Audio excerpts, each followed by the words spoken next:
You know, Justin Trudeau keeps talking about how much he cares about media freedom and freedom of the press and free speech, but he doesn't even pretend to actually believe that in his actions.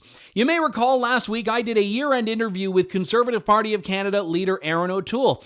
These sorts of interviews are very commonplace. Party leaders sit down and have frank but friendly conversations about what they've done in the past year and what they plan to do in the year ahead. But oh no, the fact that I spoke to Erin O'Toole this year, or more importantly, the fact that Erin O'Toole spoke to me, became the fodder for a Liberal Party of Canada fundraising email.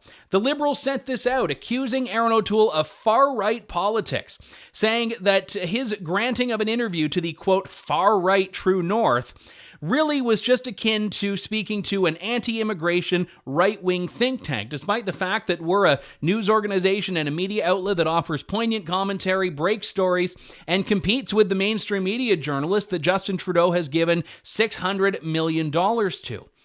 I don't expect the Liberals to agree with us, but I expect the Liberals to acknowledge we have a right to exist. When they take aim at Erin O'Toole for daring to speak to us, what they're actually saying is that our audience doesn't deserve to hear what politicians are doing. Our audience doesn't deserve to hear what's going on. They're not just going after me, they're going after all of you who pay attention to and support the work that we do. This isn't all that surprising from the Liberals who banned me from covering their campaign in the last election, and from the Liberal government who is paying tens of thousands of dollars to fight against my press freedom, True North's press freedom, Rebels' press freedom, and all press freedom in federal court as a result of our Leaders Debates Commission case. These are the Liberals who stand up there and shake hands and smile for pictures at a global conference for media freedom, but when push comes to shove, actually don't respect alternative and independent forms of media, which in many regards are the future of media. But there's an institutionalization of this that's taking place.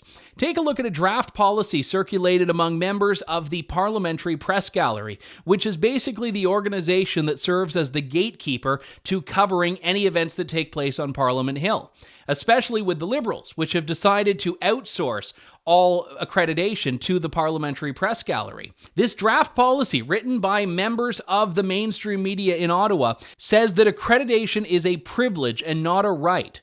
They say, according to the Hill Times, that if they allow people in by misusing the policy, allow people in that don't belong there, it would erode the relationship between the institution of Parliament and the Parliamentary Press Gallery. Which means if they let those pesky independent journalists in, well, the whole thing is just going to come crashing down like a house of cards.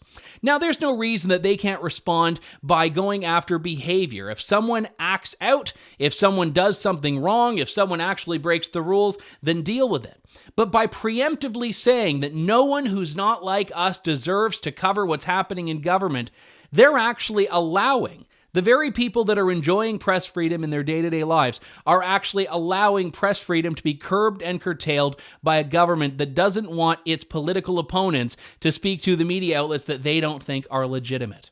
Press freedom is always a pressing concern, especially now. For True North, I'm Andrew Lawton.